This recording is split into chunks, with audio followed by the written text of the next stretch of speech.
Chapter 1. When I left my office that beautiful spring day, I had no idea what was in store for me. To begin with, everything was too perfect for anything unusual to happen. It was one of those days when a man feels good, feels like speaking to his neighbor, is glad to live in a country like ours, and proud of his government. You know what I mean. One of those rare days when everything is right and nothing is wrong.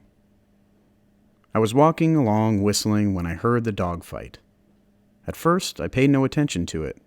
After all, it wasn't anything to get excited about, just another dogfight in a residential section. As the sound of the fight grew nearer, I could tell there were quite a few dogs mixed up in it. They boiled out of an alley, turned, and headed straight toward me. Not wanting to get bitten or run over, I moved over to the edge of the sidewalk. I could see that all the dogs were fighting one. About 25 feet from me, they caught him, and down he went. I felt sorry for the unfortunate one. I knew if something wasn't done quickly, the sanitation department would have to pick up a dead dog. I was trying to make up my mind to help when I got a surprise. Up, out of that snarling, growling, slashing mass, reared an old, red-boned hound. For a second, I saw him. I caught my breath. I couldn't believe what I had seen. Twisting and slashing, he fought his way through the pack and backed up under the low branches of a hedge. Growling and snarling, they formed a half-moon circle around him. A big bird dog, bolder than the others, darted in. The hedge shook as he tangled with the hound. He came out so fast, he fell over backwards. I saw that his right ear was split wide open. It was too much for him, and he took off down the street, squalling like a scalding cat. A big ugly cur tried his luck. He didn't get off so easy.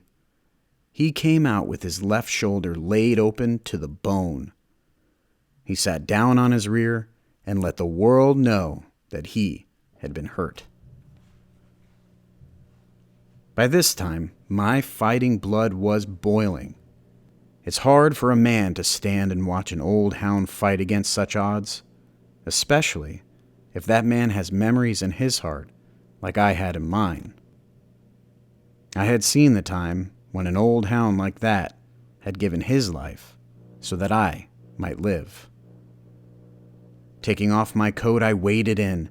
My yelling and scolding didn't have much effect, but the swinging coat did. The dogs scattered and left. Down on my knees, I peered back under the hedge. The hound was still mad. He growled at me and showed his teeth. I knew it wasn't his nature to fight a man. In a soft voice, I started talking to him. "Come on, boy," I said. "It's all right. I'm your friend. Come on now." The fighting fire slowly left his eyes. He bowed his head, and his long red tail started thumping the ground. I kept coaxing. On his stomach, an inch at a time, he came to me and laid his head on my hand. I almost cried at what I saw. His coat was dirty and mud-caked.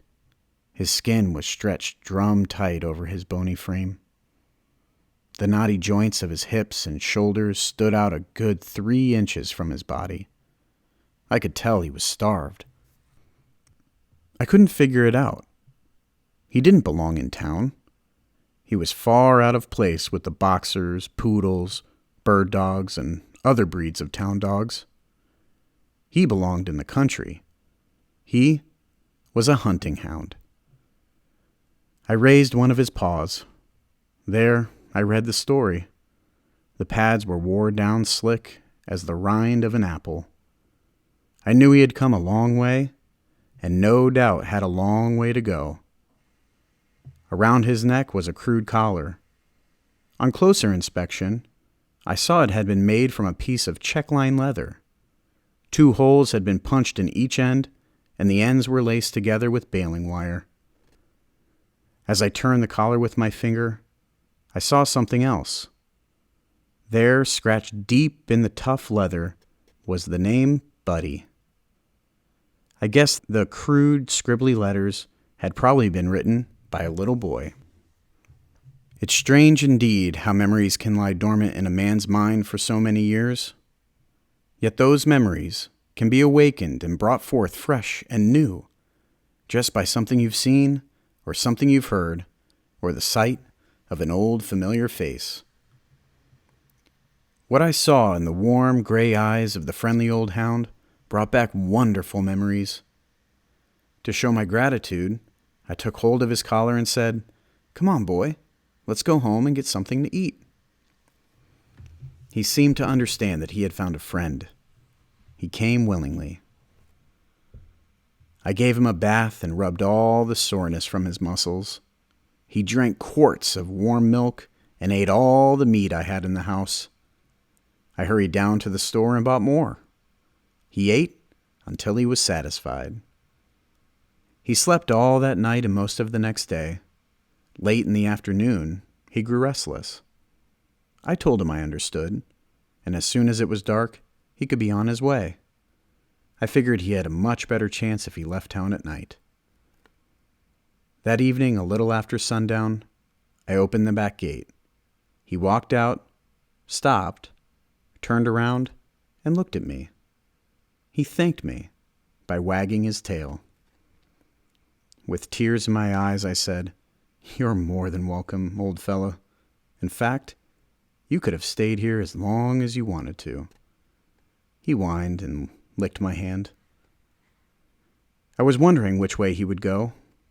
With one final whimper, he turned and headed east. I couldn't help smiling as I watched him trot down the alley. I noticed the way his hind quarters shifted over to the right, never in line with the front, yet always in perfect rhythm. His long ears flopped up and down, keeping time with the jogging motion of his body. Yes, they were all there, the unmistakable marks of a hunting hound. Where the alley emptied into the street, he stopped and looked back. I waved my hand. As I watched him disappear in the twilight shadows, I whispered these words: "Goodbye, old fella. Good luck, and good hunting." I didn't have to let him go. I could have kept him in my backyard, but to pen up a dog like that is a sin. It would have broken his heart. The will to live would have slowly left his body. I had no idea where he had come from or where he was going. Perhaps it wasn't too far, or maybe it was a long, long way. I tried to make myself believe that his home was in the Ozark Mountains somewhere in Missouri or Oklahoma. It wasn't impossible even though it was a long way from Snake River Valley in Idaho. I figured something drastic must have happened in his life, as it is very unusual for a hound to be traveling all alone. Perhaps he had been stolen, or maybe he had been sold for some much-needed money. Whatever it was that had interrupted his life, he was trying to straighten it out. He was going home to the master he loved, and with the help of God, he would make it. To him, it made no difference how long the road or how rough or rocky. His old red feet would keep jogging along, and on, mile after mile. There would be no crying or giving up. When his feet grew tired and weary, he would curl up in the weeds and rest. Water from a rain puddle or a mountain stream would quench his thirst and cool his hot, dry throat. Food found along the highway or the offerings from a friendly hand would ease the pangs of hunger. Through the rains, the snows, or the desert heat, he would jog along, never looking back. Some morning, he would be found curled up on the front porch. The long journey would be over. He would be home.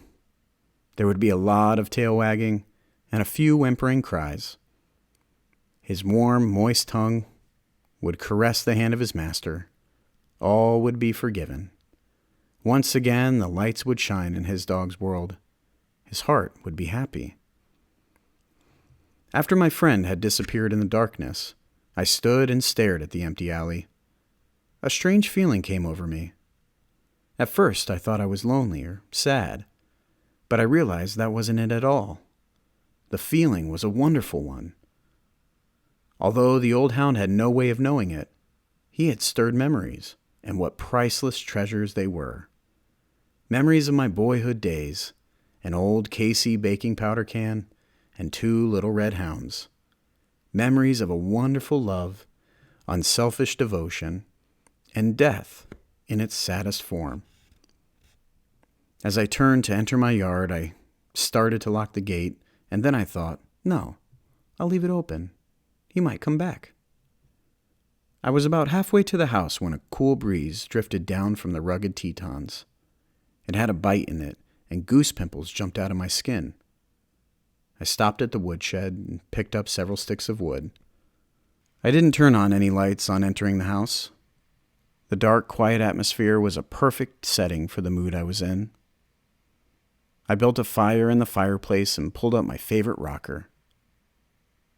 As I sat there in the silence, the fire grew larger. It crackled and popped. Firelight shadows began to shimmer and dance around the room. The warm, comfortable heat felt good. I struck a match to light my pipe. As I did, 2 beautiful cups gleamed from the mantel. I held the match up so I could get a better look. There they were, sitting side by side. One was large, with long, upright handles that stood out like wings on a morning dove. The highly polished surface gleamed and glistened with a golden sheen. The other was smaller and made of silver. It was neat and trim and sparkled like a white star in the heavens. I got up and took them down. There was a story in those cups, a story that went back more than half a century. As I caressed the smooth surfaces, my mind drifted back through the years, back to my boyhood days. How wonderful the memories were. Piece by piece, the story unfolded.